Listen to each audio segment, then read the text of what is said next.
Hey guys, Nigel here with you. Nigel's Land Rover channel. Almost said Nigel's Modelling Bench then. This is my modelling room. I have another channel on YouTube called Nigel's Modelling Bench. And if you're into scale models, you just want to see things being made, then go and have a look. If you're into British vehicles, there's a whole video series. Go check the playlists. And I've done a beginner's build of the old 1/32 scale Airfix Monty's Humber. The older Humber Snipe, is it, I think? I've done that one for beginners, so it's quite drawn out, but it's a lovely looking model at the end of it, so go take a look.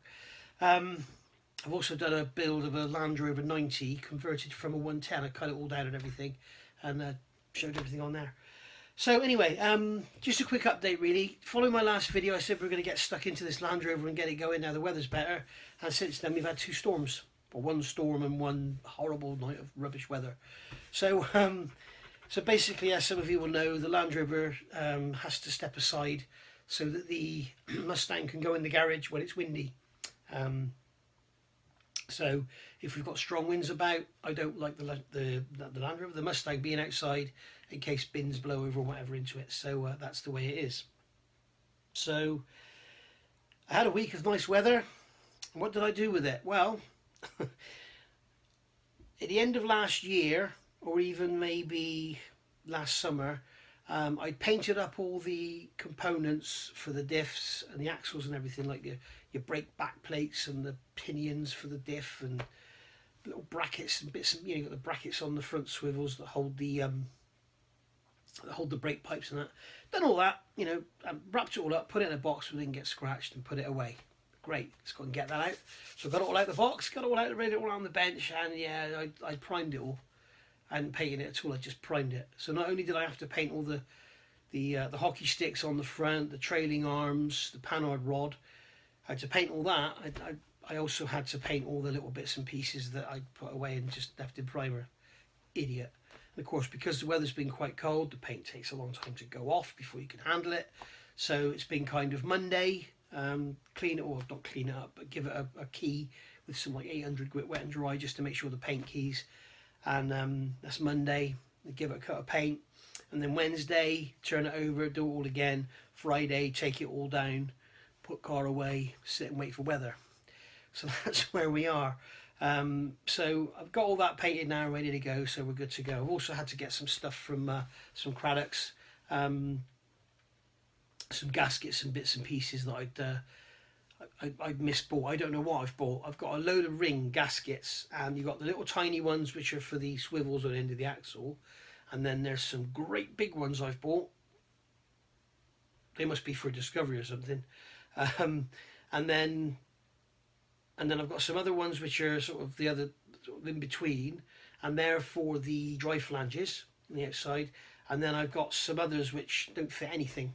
So I bought the four that actually fit the spindles onto the rear, the end of the axles, and on the front, the end of the swivels.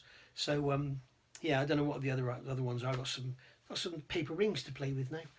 I've also bought some more brake pipe clips. I've got the two little sponge pads that go in the chassis for the fuel tank. I got some circlips for the fuel filler pipe, because as we all know, with modern cars, they make everything easy to build and a bastard to take apart. And they've used these pathetic Jubilee clips where they tighten the screw until the head snaps off, and then they know it's at the right torque then. Well done, thanks for that.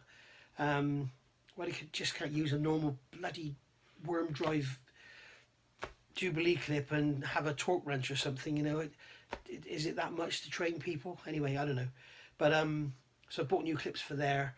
And that's about it really. So we're good to go now, and get the chassis reassembled, get the wax oil in there, get the wiring loom in, get the cross member in, get the fuel tank in, get the diffs built. We're going to get the swivels, the uprights, the swivels done for the front. Everything's painted, as I say. Sorry, Tom from Life's Projects, he's also doing a Puma build, and he's painted some of his suspension yellow. Mine's all black. That's because I'm old and boring, mate. I'm going to be painting my Mustang calipers orange, if you want to see that. I've already done them red and I don't like them, so I'm going to do them orange. So I have got some colour, just coordination. But nothing... I'm not doing any bright yellow Land Rover suspension parts. So sorry, Tom. Been talking to Gwyn Lewis, got lots and lots of bits on the way for my Land Rover. I really want to give it a lift. I really want to fit poly bushes to everything, the Super Pro ones, because they're probably the best on the market. No, the Super Pro are the best on the market. Maybe White Line are better, but White Line don't do any Land Rover Defender stuff, I don't think. But no, Super Pro are up there. Really, really good quality stuff. So yeah, everyone's saying, don't do that, don't change the rubber bushes for poly, but I just want to fit polyurethane bushes, I don't know. The rubber ones are perfect, and Gwyn tells me that apparently the standard Land Rover bushes are really, really good. But the original factory bushes are very, very hard, if not impossible, to get hold of now. So there are some pattern ones out there which don't last half as long. So he's kind of cringing at the fact of me taking out the standard bushes. But let me know what you think. What I might do is make some really nice presses up, see if I can get them out really carefully, and then I can always change them back if I want to. Or I've got them to sell to somebody should they want them. So anyway, I'm waffling. So anyway, that was all I wanted to let you know, was that I am still here. I am still pushing forward. But I hit the bloody barrier of the painting and then the weather. So I'm going to cough. So thanks for watching, guys. I'll see you all soon, hopefully later this week, and we'll get some more building done. Bye for now.